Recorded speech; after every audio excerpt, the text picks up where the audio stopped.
Part 2: Agribusiness, Management, Organization, and Context. The organization of an agribusiness. Agribusinesses, ranging from small businesses to large corporations, operate in five basic business forms: sole proprietorship, partnership, corporation and limited liability company, cooperative, and strategic alliances. The sole proprietorship. The oldest and simplest form of business organization is the sole or individual proprietorship, an organization owned and controlled by one person or family. One common example of a sole proprietorship is a small local bakery owned and operated by a single individual. Partnership. A formal arrangement by two or more parties to manage and operate a business and share its profit, or associations of two or more people as business owners similar to a proprietorship. It can be based on a written or oral agreements or formal contracts. There are two types: general partnerships and limited partnerships, which work differently agribusiness. So, there are basically two kinds of partnership: general partnerships and limited partnerships. A general partnership involves equal rights and liabilities for all partners, like Jessica and Erica and Fragrant Floral. They share profits, are liable for debts, while the limited partnerships allow individuals to contribute without full liability, typically limited to their personal investment. Next are the types of partners. A general partner managed a partnership has unlimited liability, while a limited partner limits their involvement. A senior partner firms the partnership, while a junior partner is a younger and receives a smaller portion of profits. Then, the secret partner actively managed partnership without public recognition. The silent partner, publicly known, not active in partnership management. Then the dormant partner, not active in partnership management. And last is the nominal partner, in namely no investment. The corporation.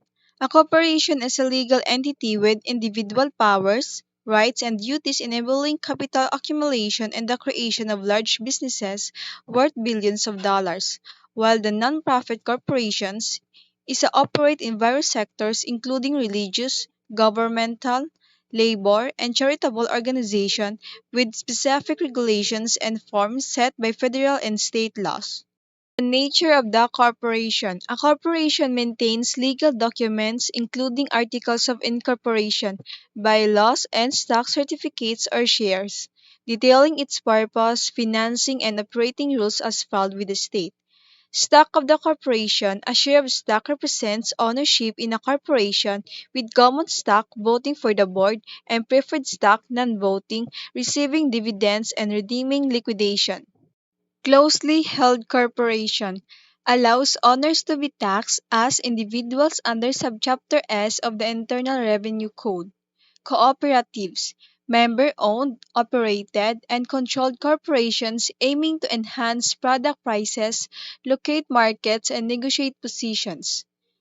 Characteristics of food and agricultural cooperatives: adhere to ethical business practices, maintain facilities, hire employees, and develop advertising. Three specific features delineate cooperatives from non cooperative businesses: member owned, member controlled. Cooperatives must be owned and controlled by patrons, ensuring they prioritize serving patrons. Active patron members are ideal for this. Operation at cost. Cooperatives distribute net income based on business volume, retain profits, and pay corporate income tax. And last, limited returns on capital.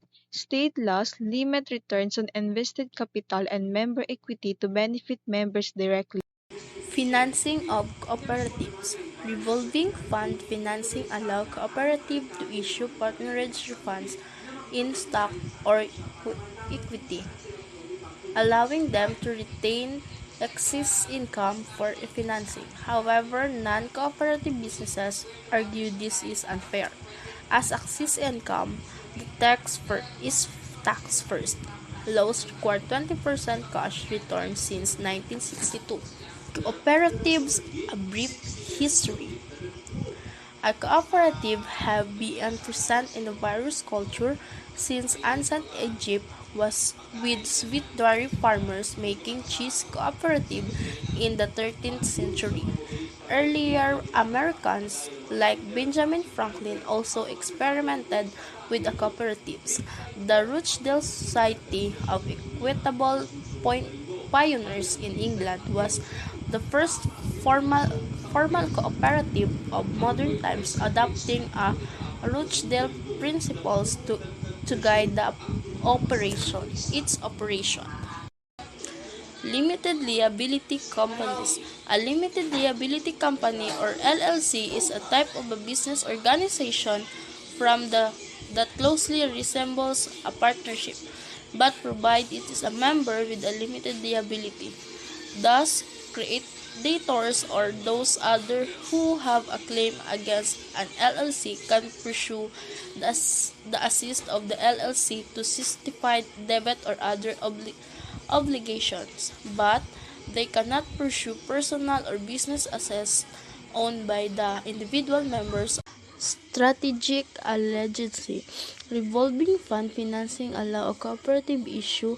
Portage Ramley Agribusiness have formed strategic alliance and related cooperative relationship with other firms. Strategic alliance are cooperative agreements between firms and that go beyond normal firm-to-firm dealings but all short of being a merger or full partnership and ownership. Taxation, proprietorship or partnership, subchapter, corporation, and limited liability companies paid taxes at the personal rate on their business profits. Corporations have a separate tax rate of corporate profits, and dividends are double taxed. Proprietorship reports income, expenses, and profit on Schedule C or F, while partner and members complete the Schedules K. Cooperation reports sales, expenses, and profits from 1120 to 1120. International agribusiness. Agribusiness grow in the U.S. may consider international expansions due to market leveling and potential growth in the other countries. China's rapid growth and increasing competition from foreign-owned companies make it crucial for agribusiness managers to understand international business and develop global strategies. Why those U.S. agribusiness need international markets? Agribusiness and the U.S. economy benefit from international business due to the economic benefits of exporting agricultural products. In 2008, over 8,000 jobs were created from every 1 million in agricultural reports, resulting in nearly 920,000 jobs in the agricultural sector. This export also boosts rural economies with one-third of these jobs located in the rural areas. Benefits from doing business internationally. From a managerial standpoint, international market hold appeal from a number of a reason. Some of these reasons are shown in the list below. 1. Export and sales. 2. Take advantage of skill economies. 3. Capture benefits of a global brand. 4. Reduce risks by diversifying across market. 5. Lowest cost of production. 6. Assist lower cost raw materials through international sourcing. 6. Burden assist and to credit. And last one, leverage expenses for operating in international markets into the domestic markets. Opportunities for smaller firms. Small agribusinesses have thrived in the international marketplace despite challenges from multinational conglomerates. They are adaptable in the changing industry demands, opening up opportunities in emerging markets and leveraging technology for growth potential. Today's markets are open to the best competitors. A global market. Agribusinesses operate globally, focusing on single market and targeting cross-cultural similarities. They adapt their marketing strategies to each foreign market, considering cultural differences. The globalization of the marketplace has evolved, with the information technology and mobile society influencing consumer preferences. As a result, global agribusinesses develop universal strategies for global marketing rather than creating individual strategies for individual countries or markets. International agribusiness trends. The U.S. food and agribusiness industries are gaining momentum in international markets, with the country holding a 24% of share of world commercial processed food sales and being a leading exporter of agricultural commodities. The growing population in the global market. The world's population is expected to grow between 8 and 12 million by 2050, causing a significant increase in food demand. This demand depends on population and income growth, as well as increasing urbanization. If current reforms are sustained, improved food security will lead to increased opportunities for food and agricultural businesses. U.S. agribusiness trend and investment growth abroad. The U.S. food industry, heavily reliant on export, is expanding globally, with export reaching 98.6 billion in 2009. Economic growth and competition influence market trends, with developing countries becoming target. Bulk commodities, high-value products. Agricultural exports are categorized into value-added products and bulk commodities. HVPs include processed foods, grains, oilseed animals, and sugar. Bulk commodities like wheat, corn, soybeans, rice, and tobacco make up 31% of total export value. Growth began after 1985 with devaluation, increased incomes, and government funding. World Trade Organization. Political, social, and economic change over the last decade alone have dramatically altered the way business is done in the international marketplace, as well as the number of entities ready and willing to conduct international business. The growth and excitement has been building significantly over the course of the last 5 and 6 decades. Challenges in international markets. The path to successfully for business is international agribusiness market certainly has its challenges. Some of the more dominant issues that firms face entering these markets are discussed in this section. These challenges include cultural difference, exchange rate, accounting system difference, uncertainty of the political and economic climate, property right issue, regulation, sanitary, trade, and the challenges of management in an international environment. Culture difference. The set of social transmit behavior, act, belief, speech, and all other product of human works and do the characterize a particular population. Culture is a transmit from one generation to the next, not inherited automatically at birth.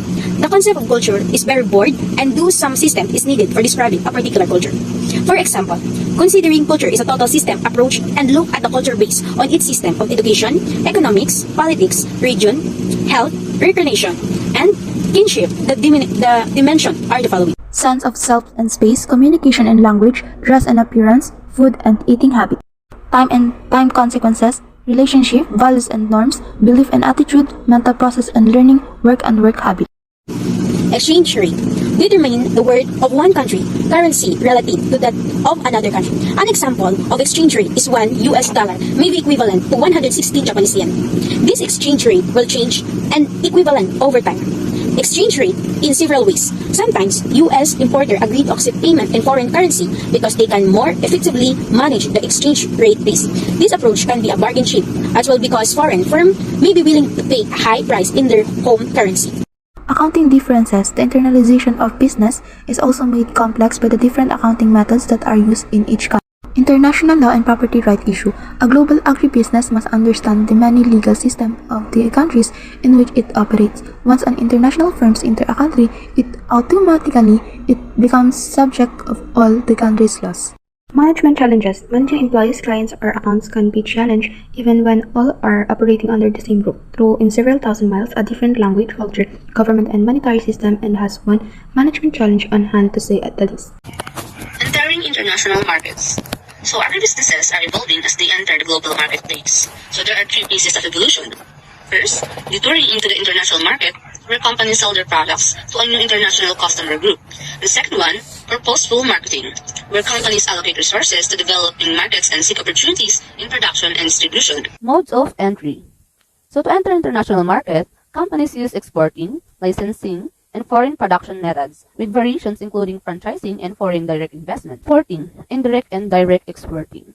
So there are 2 general means used to export an agribusiness products, indirect and the direct exporting.